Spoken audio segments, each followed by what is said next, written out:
皆さんこんにちは。地位のグルメ旅。今回は東京池袋。実はここに日本最大級とも言われるガチ中華街があるのを知っていますか？中華街と聞くと横浜中華街のような観光地を思い浮かべる方も多いと思います。でもここ池袋に広がっているのは日本へ来た中国の方たちが暮らし、働き、食べる場所として築いてきたリアルな中華街。今回はそんな池袋西口北エリアを探索して、この街に根付いたガチ中華を食べ尽くすグルメ旅をお届けします。皆さんこんにちは、杉田千尋です。今回やってきたのは東京池袋なんですが、ここ本当に日本なんでしょうか？飛び交うのは中国語、そして並んでいるのは羊肉串のお店、火鍋店、マーラータンのお店、さらに看板やメニュー、店員さんが話している言葉までほとんどが中国語なんですよ。そう、ここ池袋は実は今日本最大級のガチ中華街と呼ばれている場所なんです。横浜の中華街みたいな観光客向けの場所ではなくて、ここは本当の中国人の人が生活をしている場所だったり、通っているお店がある、日本人向けにアレンジしていない本場のガチ中華料理が食べられる場所ということで、今回は池袋がガチ中華街と呼ばれているその実態を食べ歩きしながら皆さんにお伝えしていきたいと思います。ここ池袋の西口の北出口を出たところから歩いてきたんですけれども、西一番街っていうところにそのガチ中華のお店が密集してるんですよね。出口ね、出た瞬間からもう中国語が飛び交ってて、中国から来た留学生の方って思われる方とかがすごいたくさんいました。で、私ね、ちっちゃい頃から結構この池袋周辺に住んでいたこともありまして、馴染み深い場所でもあるんですが、ほとんどね、東口のサンシャインとかがある方しか行ったことがなくて、西口の方をね来るのは今回初めてで、とりあえずちょっとお腹が空いてるっていうことで、近くにですね小籠包が美味しいお店があるというので、そちらからスタートしたいと思います。こう小道になってて、マーラータンのお店もあったり、街並み自体は結構昼間は静かな感じなんだけど、夜になったら盛り上がるんだろうなっていうお手頃価格の日本の居酒屋さんとかもあるし、あとちょっと夜の店もたくさんあったり、あと中国のお店がたくさんある。着きました。こちらのビルの2階にあるお店。はい、2人です。あ、注文、はい。小籠包じゃなくて包んであるやつ。こちらとこちらを頼みます。PayPay QR コード決済。ここのお店は Google 評価 4.3 っていう高評価のお店なんですけれども、南京料理のガチ中華のお店っていうことで来ました。特にタンパオっていう料理が有名ということで、そちらを頼みました。なんかもっとガチ中華街っていうから街中もバリバリギラギラになんか中国のお店が並んでるのかと思ってきたら、意外と実はひっそり本場の中国の方がやってるお店がたくさんあるっていう感じなのかな。横浜の中華街ってさ、下にドーンとさ中華って感じで書いてあるけど、池袋は意外に空中華にひっそりしたところにありますよ。知ってる人しか来なくて大丈夫ですっていう感じの空気感だよね、ありがとうございます。これはスープですか？ありがとうございますお店の方がサービスでスープをくれました。このもち米シューマイはもち米を使ったシューマイだから、ひき肉メインじゃなくって中華おこわをシューマイの皮で包んだ料理ということです。いただきます。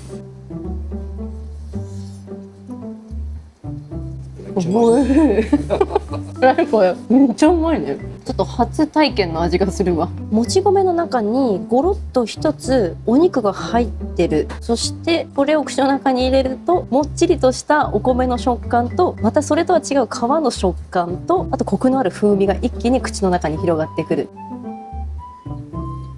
皮の小麦とお米っていう炭水化物の組み合わせがうまい具合にこうマッチしてて、すごく美味しいです。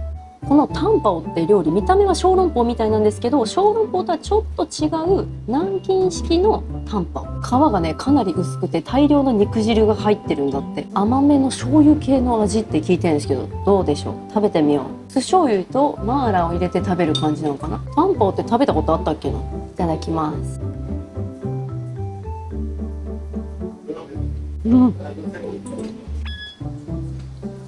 焼く。皮もっちもちで、中から少し甘い感じの肉汁がバーって出てくる。味付けで言ったら蘇州で食べた小籠包とかにもちょっと似てるかもしれない。やっぱ食べれるな、中華。最近夏バテでね、なんか食欲はちょっと落ちてたんですけど、全然食べれる。あお店の方がくれたスープをいただきます。あ、優しいですね。すごいいいバランスで今定食になってるわ。あんは結構ギュッとした感じでしっかりめなんですけど、ここにたっぷりのスープが入ってて、一口入れるともうそのままビールも飲みたくなっちゃうような、そんな味ですね。このお店のマーラー結構辛めでガチマーラーでした。いいアクセント。うん、うまい。うまいです。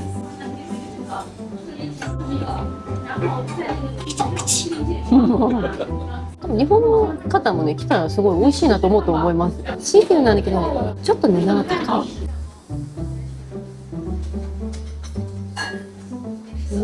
タンパオって初めて食べたけど小籠包よりもちょっと皮が分厚い、薄めだけど分厚いから少し冷めても中の汁がちゃんと残ってて食べ応えがあるから美味しいですね。これいけるな、めっちゃ食べれるな今日ということでごちそうさまでした。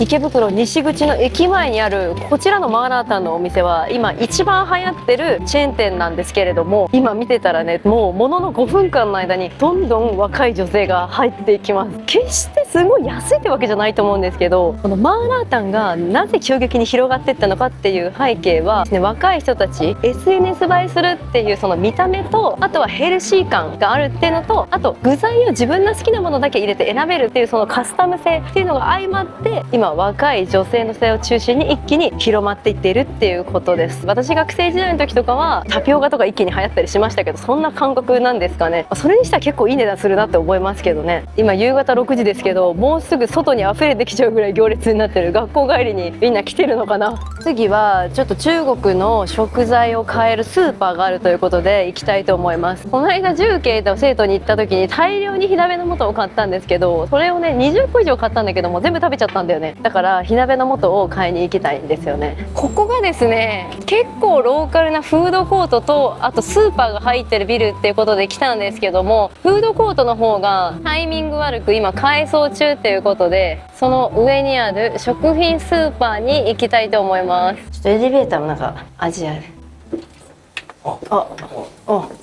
なんかすごくないこのスーパー。ちょっとこんなもう中国のスーパーみたい。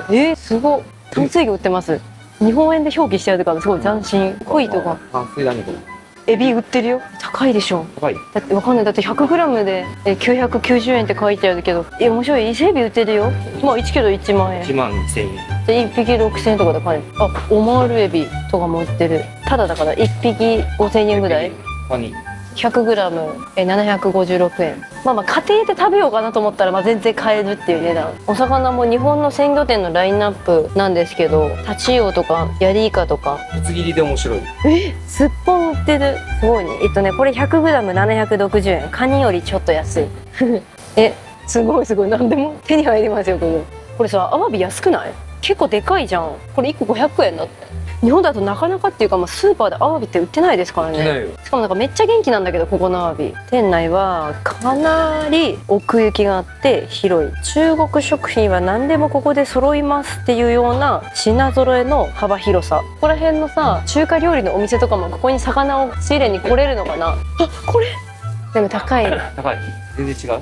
関税ですね。これを1回半分にして使うとちょうどいいかなって感じなんで、1食300円ぐらい。でもこの名場って書いてあるのがいいわ。ラー油とか漬物、ザーサイとかもたくさん種類あります。この間お土産で買って帰ったラー油は日本で買うと435円。火鍋の具もすごいたくさんある。アジア定番、油に入れたらエビせんできます。麺類もいろんな麺がある。値段はもちろん中国本場よりは高いんだけど、中国でよく見るこのお米アワとかもあるし、これ私がめっちゃ好きな半生麺280円。買おう。青島ビールはね1本346円。本格餃子の皮たくさん入って340円。なんかもちもちしてて美味しそう。中国定番食材、鶏の足。水餃子の種類めっちゃたくさんあるんですけど、マーラータンの中とか火鍋に入れるような肉団子、魚団子とかも大量に売ってます。なんか中国製品だけじゃなくてベトナム製品もさっきから結構売ってんだよね。でもやっぱそれは輸入だからさ、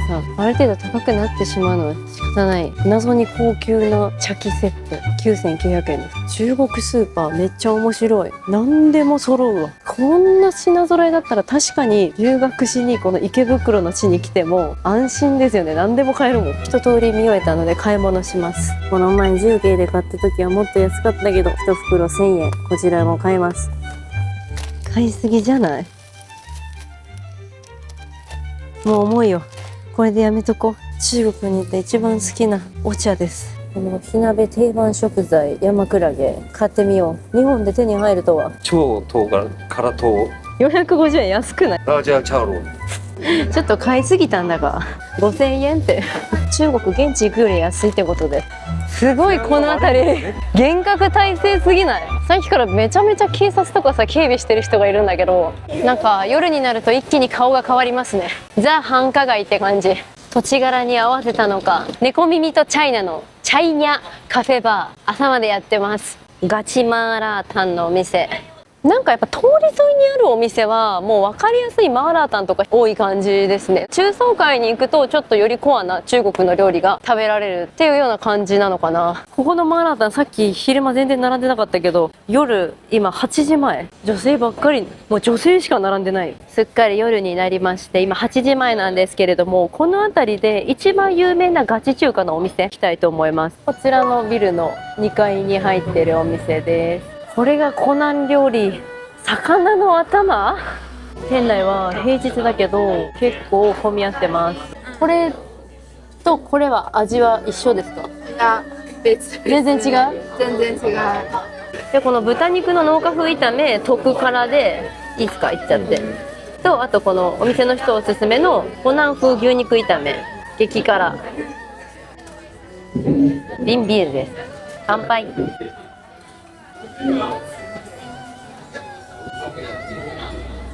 湖南料理っていうのはこの前重慶や成都で体験した四川の辛さとはまた違って、しびれ系ではなくて発酵唐辛子、あと酸味、あと燻製肉っていうこの3つの要素が合わさった辛さが決め手となっている料理ということで、早速いただきたいと思います。日本語にすると農家の豚肉炒めラージャオチャオロをいただきます。辛さは辛いにしたけどどうでしょうか。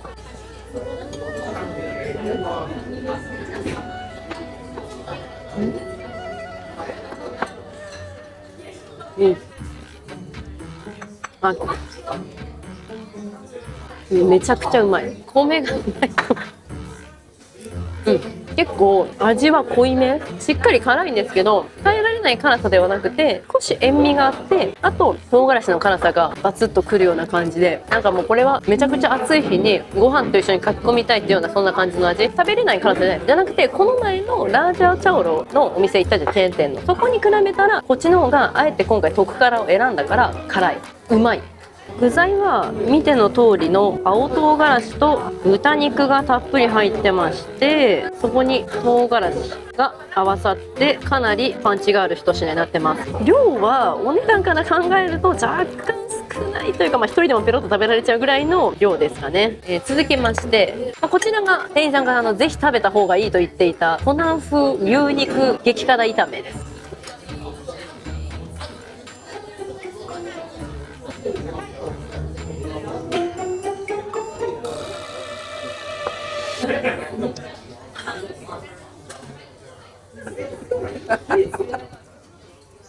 結構辛い。で牛肉はすごい柔らかくてうまい。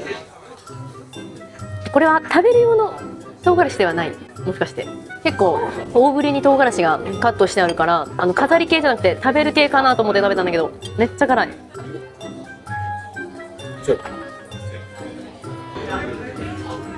あと辛さですね。なんかいっぱい入ってる種類の中に絶対食べちゃいけない種類のやつが。こちらはですね、牛肉がかなりたっぷり入っていて、セロリの味とパクチーの味が口に入れたら一気に広がってきて、それとともにニンニクのですね、このゴロッとしたパンチで、問題がこれです。唐辛子がとてつもなく辛い。これが合わさってかなりパンチ飯になってます。これはすごいね。ボリュームも結構たっぷりある感じなので、ちょっと待ってください。こちらが羊串。うん、うまっ。あ、めちゃくちゃうまいこれ。一度揚げてるから羊のそのラム臭さっていうのは全然ないし、クミンがたっぷりかかってて、そのスパイスの風味と焼いた香ばしさがきて美味しいですね。パンチのある湖南料理の箸休めになる味。うまい。ちょっと辛いね、ちょっと。でもこれはさっきの炒め物と比べたら小辛って感じ。ちょっとさっきのやつの唐辛子がやばい。これピーマンじゃないの、唐辛子だ。うん。この味付け好きだな。辛い。辛いけど美味しい。でもさっき1軒目に行った店もこの2軒目の店もそうだけどさ、中国の価格感から見たら結構高いなと思うんだけど、高いよね。池袋がやっぱ家賃高いからかな。でもね、全然現地の人来てさ、結構いろんなもの頼んでるし、そういうその味に対してお金払う人が全然いるから、この値段でもこの街でこのガチ中華街として普及してってるってことなのかな。やばくない？米ないときついんじゃない？動画だなんだけど、だからなのかわかんないけど、米が1個400円するっていう。1杯の茶碗なのか400円はちょっと勇気いるな。頼めよ、いいから。いや大丈夫です。まあ、これが1800円で米400円はちょっとなんかこれ辛いんだけど、なんかセロリとこの牛肉とこの唐辛子のバランスがめちゃめちゃ良くて癖になる。湖南料理ってこういう味なんだっていうのを知れてよかった。この間四川省と重慶に行って、そしたら視聴者さんがな、いや中国で一番辛いのは江西省なんだよって。江西省ちょっと初めて聞いたんですけど、今ね一番行ってみたいところで、あとやっぱ湖南料理もねめちゃめちゃ辛いんだよっていうコメントも来てたんで、まあ、今回じゃあ手軽に食べに来れるっていうことで来たけど、これ食べちゃったら本場行きたくなっちゃうね。辛すぎるの。つまみにもめちゃめちゃいいよね。いや、本当に。シーさん、俺日本。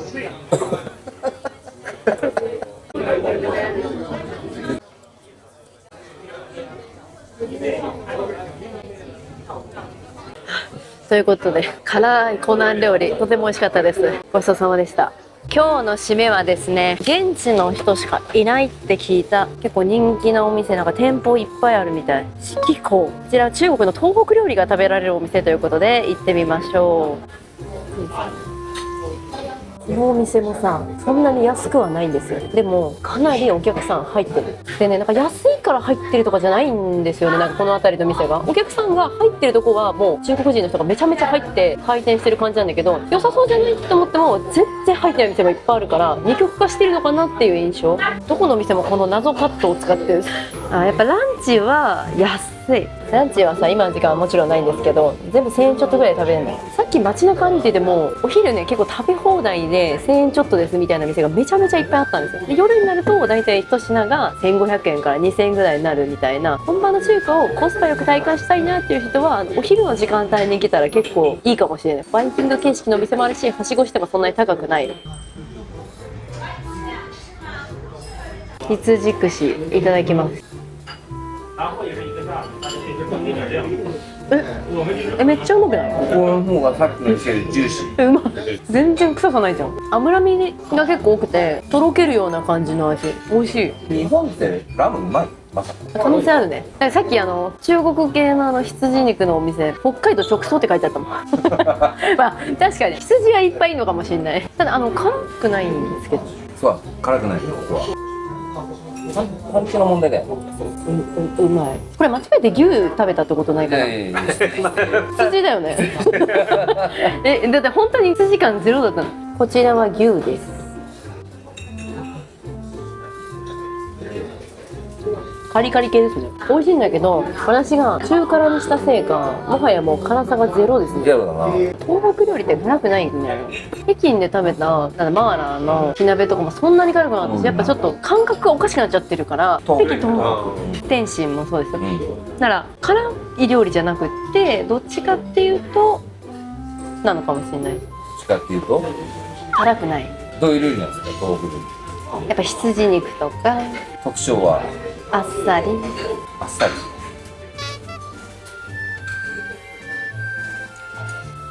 焼き刀削麺いただきます。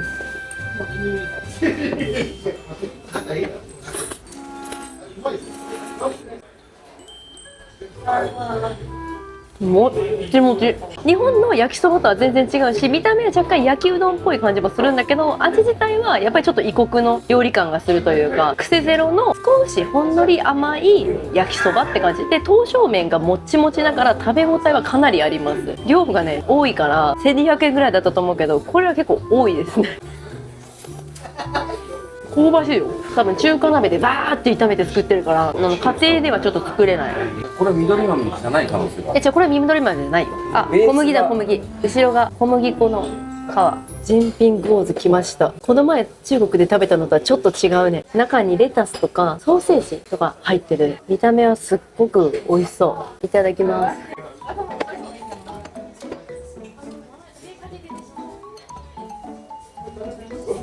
うん。パリパリ。この前天津で食べた人は全然違うな。結構ジャンクな味がするぞこれ。中になんか多分ジャンクな味がついた春巻きの皮みたいなやつが入ってて、それがものすごい主張が強いですね。うまっ。ニラすごくない？これ1本298円。ちょいお高めだけど、このボリューム感どうやって食べるのが正解なのこれ。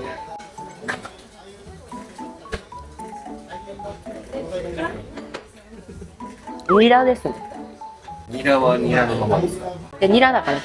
でここのお店20年続く老舗店っていうことなんですけども、やっぱこの辺りの街並みを見ててもお店の入れ替わり結構激しいんじゃないかなって思います。今やこのガチ中華街と言われてるこの一帯もマーラータンだらけじゃん。で昔はそうじゃなかったはずだから、でそんな中で今も何十年も残り続けているお店こそ本当の本場のガチ中華っていうことです。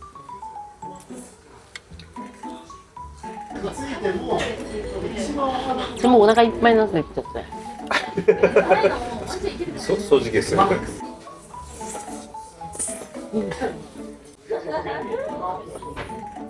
締めにふさわしいすごいどっしりとした刀削麺と素焼きの数々、ジピンゴーズも含めて東北の中華料理堪能することができました。ごちそうさまでした。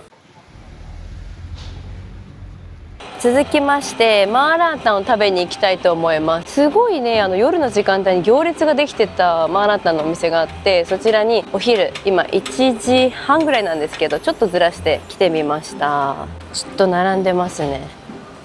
意外と並び始めて20分ぐらいで最前列に来ました。思ったよりは回転早いですね。ここのお店の名前チュアンチュアンシャンマーラータンって名前なんですけど、てっきりチュアンチュアンシャンもあるのかと思ったらないんですね。もともとはチュアンチュアン屋さんだったのかな。マーラータン以外にもネギの揚げパンとか焼き冷麺、中華風バーガーとかいろんな一品物もあるんだね。ここのお店はスープと春雨が基本セットで480円で、具材は1品につき100円、具材は3品以上ってことは最低価格が780円でマーラータン食べられるっていうことですね。結構安いよね。この価格感は今まで見た中でも最安値に近いかも。辛さは全部で5段階あって、辛味なし、ピリ辛、中辛、大辛、激辛プラス100円かかるんだね。春雨は1回おかわり無料でできるんだ。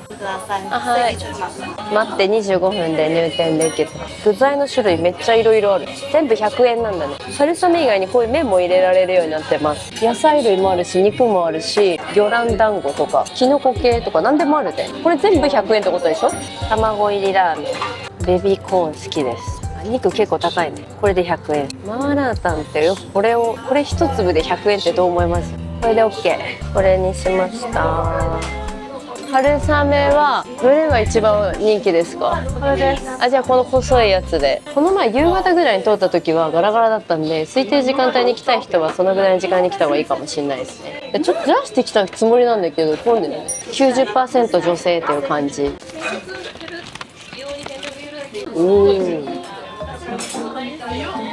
結構な量になってる。いただきます。おすすめの春雨からですね。スープかまず。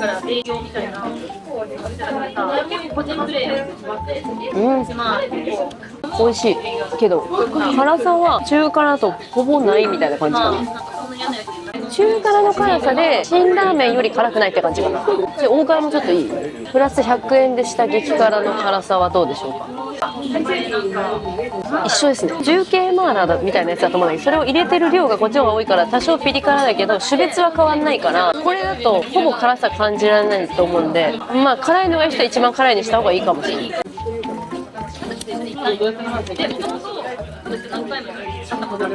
春雨がもちもち。美味しい美味しい。スープは鶏ガラスープみたいな味と、あとちょっとなんかごまっぽい味とマーラーの味が合わさってる感じ。担々麺よりはシャバシャバのスープって感じ。まあでもこうなるともうラーメンですよね、もはや。マーラータンはさ、ヘルシーな料理でこう見た目も映えるっていうんで人気が出たっていうけど、カロリーだけで見たら全然ヘルシーではないんですよ。春雨のカロリー見た時ぶったまげたんだけど、昔学生の時よくスープ春雨のマーラー味って食べてたんだけど、そういうのを彷彿とさせるガチ中華って感じかな。スープ自体は山椒がしっかり効いてて、マーラーもガツンとくるけど中辛にしたんでそこまで辛くなくてちょうどいいです。麺の量は春雨と卵麺も足しちゃったんですけど、かなり多くなっちゃうので、春雨はおかわり無料だからそれだけでも十分足りるかも。全部100円で具材をトッピングできるので、いろんな野菜や肉や具材を少しずつ入れられるのが嬉しいですね。辛くないって言ったけど、まあまあ辛いです。シビ辛系なんで下に残ります。でおすすめは豆腐ピーとこれゼンマイ、めっちゃうまい。ゼンマイ美味しいの？めっちゃうまい。めっちゃうまいけど辛い。辛いの好きな人が食べてもバカ辛でも食べるのが遅いとさ、どんどん増えている。普通の麺も入れてみたけど、やっぱもちもちしてるからマーラータンにはこの春雨が合うんだね。板春雨です。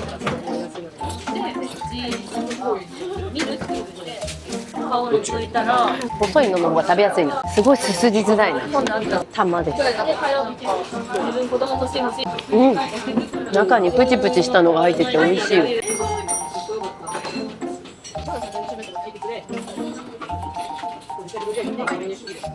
いやボリュームもすごいわ。いやこれ多分麺を入れてしまってから。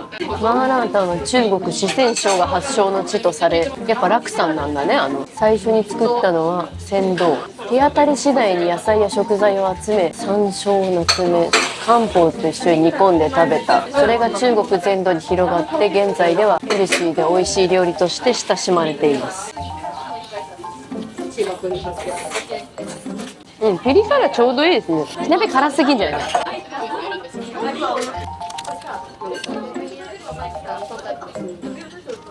お腹いっぱいになりました。美味しかったです。ごちそうさまでした。はい、ということで次は日本ではなかなか珍しいスタイルの蒸し鍋を食べに行きたいと思います。水を使わずに蒸気だけで蒸して食べられる海鮮のお鍋ということで行ってみましょう。ムーさんの蒸し鍋館入ります。このビルもガチ中華のお店、他にも火鍋屋さんとかも入ってんだね。ランチ1000円火鍋って安くない？今日月曜日の今6時半に予約してきたんですけど、席が7割方埋まってるので来るときはちゃんと予約した方が良さそうです。こちらのお店のメインはもちろん蒸し鍋料理なんですけれども、それ以外にも普通の一品料理とかもたくさんあります。でほとんどの人がお鍋のセット料理を頼んでるっていう感じです。乾杯。やっぱ日本だとちょいお高めですね。中国でも結構蒸気鍋ってあるじゃないですか。でわりかし高級な部類、海鮮をね蒸した鍋、今まで行ったことあるけど、そのルーツをちょっと調べてみたんですよ。そしたら発祥は雲南省の料理らしいです。チーコージーっていう鶏とあと薬膳を蒸気だけで蒸す、水を一切使わない蒸し鍋からですね、どんどん鍋のスタイルが広がっていって、で中国ってやっぱ沿岸部で海鮮がたくさん取れるんですね。その海鮮ってやっぱ茹でたりするよりも蒸すと甘みがあってとても美味しく食べられるっていうことで、て現代の今中国で広がっている海鮮蒸し鍋スタイルになっていったそうです。もちろん海鮮だけじゃなくてこの蒸し鍋っていろんなものを蒸すと思うんですけども、今回このお店の店主のムーさんっていう方がいらっしゃるんですけど、そのムーさんは大連出身の方らしいんですね。だからこの雲南省のお鍋の蒸気の料理を出しているけれども、その海鮮鍋っていうのは大連出身っていうところに、ルーツがあるのかななんて思ってます。今日頼んだセットメニューは人気ナンバーワンのこちらの海鮮セットです。2人前で頼んでるんですけれども、2つ前菜が来まして、あと蒸すのが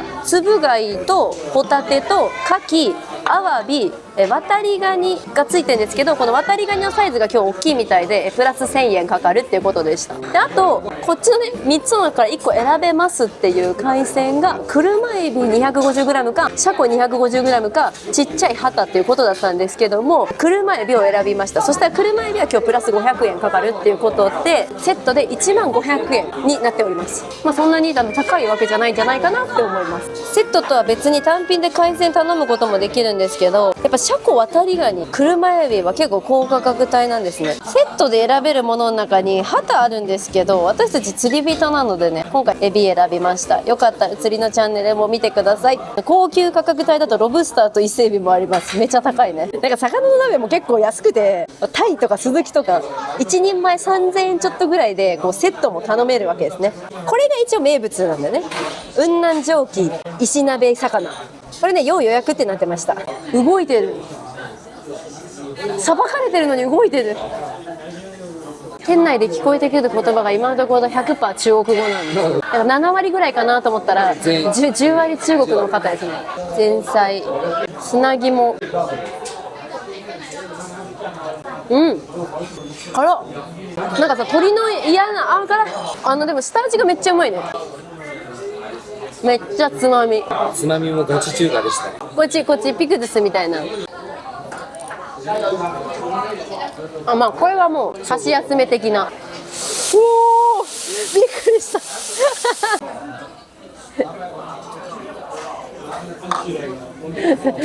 今の蒸気はパフォなのかデフォなのか。これで鍋の中におかゆの素となるお米を入れるわけですね。牡蠣も結構でかいね。いいね。ホタテもでかいね。ホタテでかい。うわ、エビ、生きてる。めっちゃ生きとる。エビがどんどん赤くなっていくわ。店内はすごい涼しいから夏の暑い日でも快適にこの蒸気鍋を食べられる。うわー、ちゃんと海鮮が縮みすぎない絶妙なラインで開けてくれます。うまそう。机の上びっちゃびちゃなのよ顔も潤ってるのよ。食べよう。やってる。いただきます。甘っ。ずーっとあったかいのいいね。この特製だれが絶妙にニンニクとあと黒酢とごま油が入っていて美味しいです。海鮮によく合います。タレがめっちゃうまいわ。新鮮な海鮮独特の甘みが。牡蠣でっか、めっちゃ美味しそう。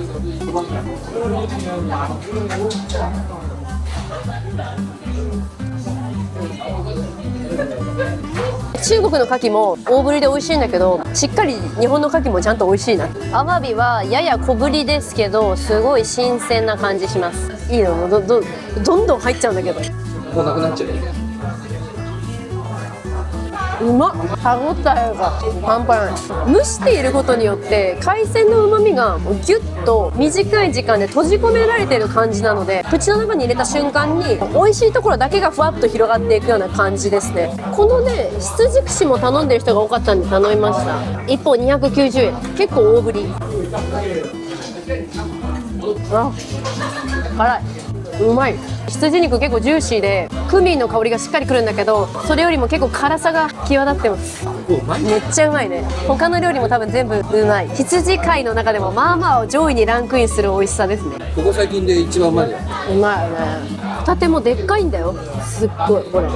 本当は飲みたいところですが、おかゆにベッドです。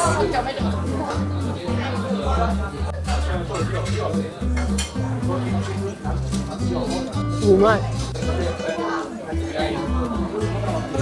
足りないんじゃないと思ったけど、意外と食べ進めてるとこのラインナップされてる海鮮が結構全部濃いんで、そこそこ溜まってきますね。車エビうまい、どんどん人が来る。でも満席だから入れない人もいる。カニ味噌たっぷりじゃん。美味しそう。ピッてスイッチ押してからの温まり方むちゃくちゃ早いんだよね。見て、こんな手のひらサイズの粒貝。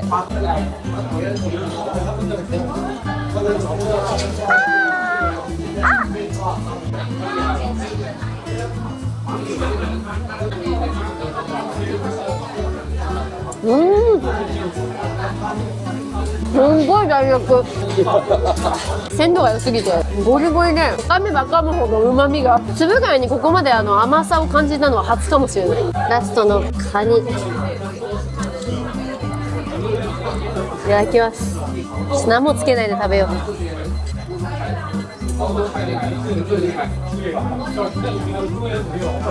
めっちゃうまい。濃厚。卵、うめ。カニは手で簡単に割れるからすごい食べやすい。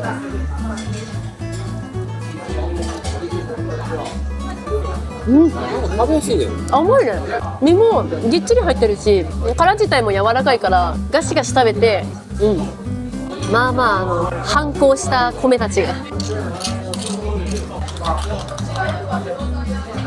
卵がゆみたいになってる。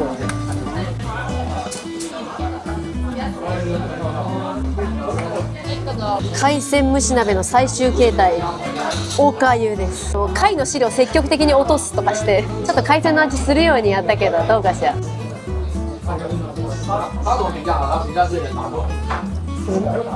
美味しい。ちょっとお腹いっぱいになってきたなっていうところにめちゃくちゃちょうどいい塩梅のおかゆって感じ。カンジャンケジャンとかってさ、中にご飯入れたりするじゃん。それと同じ感覚でちょっとおかゆを入れたい。あ、締めの最終形態、渡りガニのおかゆです。これめちゃくちゃうまいよ。一口あげる。食べて。うまっ。カニの味が加わってなお美味しくなりました。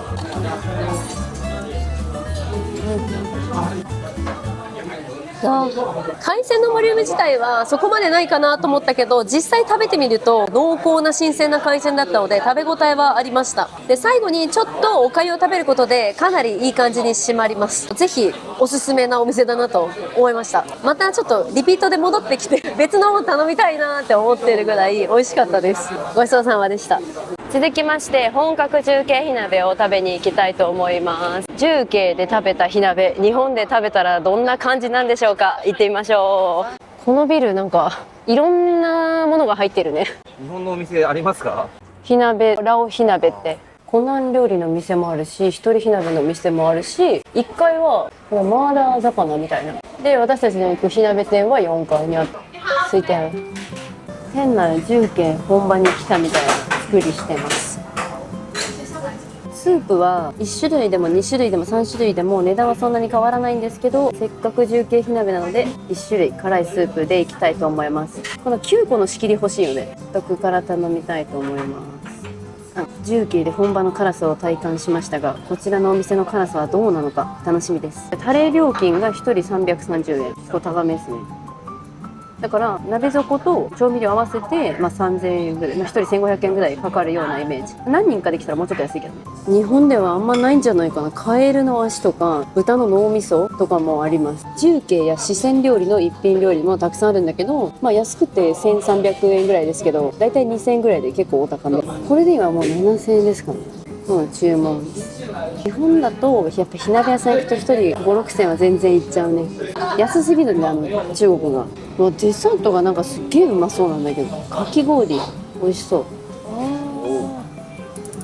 ごいね。違う、真ん中にいっぱい入ってんだこれ。で穴があるから広がっていくけど全部に入ってるし、なんか唐辛子の量がすごいね。調味料は中国と同じで自分で作る形になってます。タレコーナーの種類は豊富です。ドリンクバーみたいに注げる形になってます。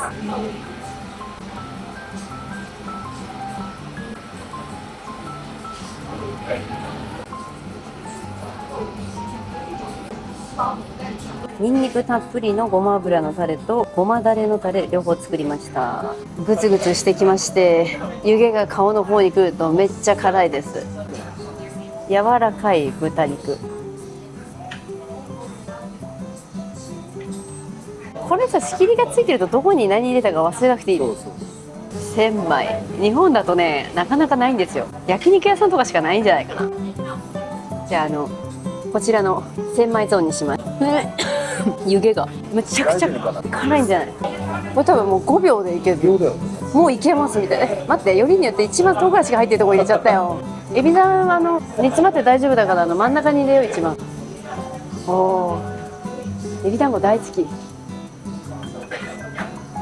前回の重慶の動画をビリビリにアップしたら、重慶火鍋ではごまだれを使うのはちょっと邪道だみたいななんですけど、辛くてね、どうしてもあると言っちゃうよね。乾杯。い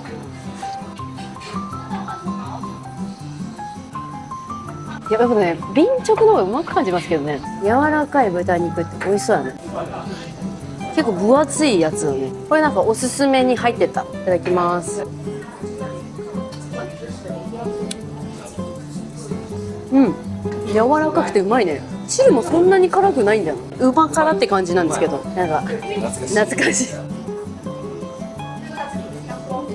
うん、この辛さ結構好きかも。重慶から帰ってきてさ、火鍋の素買ったからめっちゃ家で火鍋やってるんですけど、やっぱなんかバターの感じとかがお店で食べるのと家だとね違うんですよ。使ってる油の量が違うから、外で食べた方がそれは美味しいに決まってんだよね。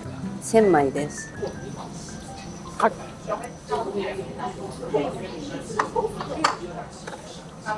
うん、臭みは全くなくて結構歯ごたえしっかり系。豚めっちゃうまい。やっぱ千枚のギザギザがちょっと。毎回同じこと言ってます。特ラ、いや辛いんですけど、例えるなら生徒の特ラって感じかな。重慶の特ラはね結構辛いかったから、ほら見てもらうと分かると思うんですけど黒くないんですよ。赤い。美味しく食べられる辛さの結構辛い方かな今のところは。牛です。これスライスだから結構すぐだよ。凍ってます。なんか池袋のガチ中華何店舗か行ったけど、結構中国来てる気分にはなれるよね。エビ団子。あっちゃん。池袋にはさ、中国でも有名チェーンな海底楼とかも人気のお店であるんですけども、火鍋店たくさんある中で本格的な重慶火鍋食べたいなと思ってこのお店を選んできました。ガチにあるんですか？ガチだと思う。結構味は近しいですね。本当に口から火が出るような感じじゃない、その手前ぐらいで食べられると思う。エビ団子。うんうん。エビ団子めっちゃうまい。うん、本当エビだわ、そのまんま。牛肉できたよ。牛です。結構今のところ麻雀なくても対応できますって感じの薄い牛肉。煮干し牛肉うまいわ。きくらげ。あ、やっぱうまいな。わざわざ出張ってくる価値があるって感じ。うん。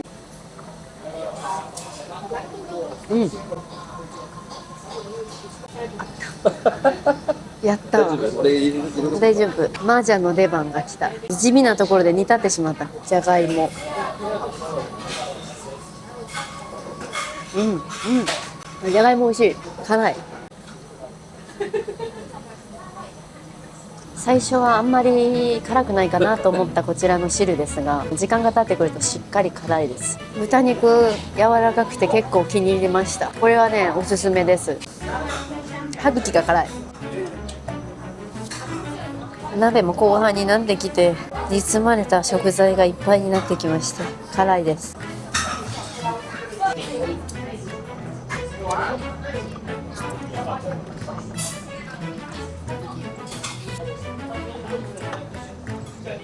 肉と一緒に食べるとめちゃくちゃうまい。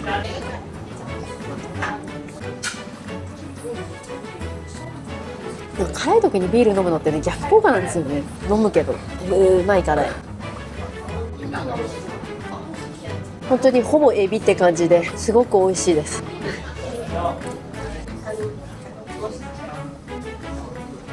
ラストオーダーで頼みました救世主マンゴーかき氷です。鍋屋のデザートと思えない映え加減。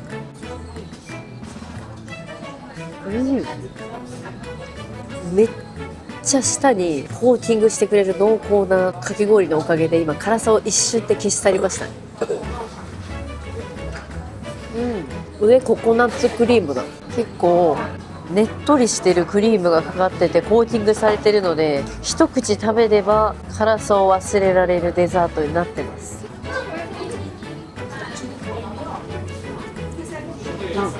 来るまでは本当に重慶の火鍋に近しいのか同じなのかなと思ってたんですけど、実際来てみたら本場の重慶火鍋とほぼ変わらない美味しい味を食べることができましたので、前回の私の重慶の動画を見て行ってみたいなとか本場の火鍋食べてみたいなと思った方はぜひこのお店おすすめです。すごく美味しかったです。ごちそうさまでした。いかがでしたでしょうか。池袋のガチ中華街は本当に中国に来たかのような空気を感じられるお店ばかりでした。日本で昔から親しまれてきた中華料理は優しい味わいの広東料理が中心でした。でも池袋のガチ中華は少し違いました。日本人向けにアレンジされた中華ではなく、中国の人たちが本当に食べたいふるさとの味、四川のマーラー、湖南の辛さ、東北の大皿料理、雲南のローカル料理など中国各地のリアルな味を堪能することができました。最後までご視聴いただきありがとうございました。次回の動画でまたお会いしましょう。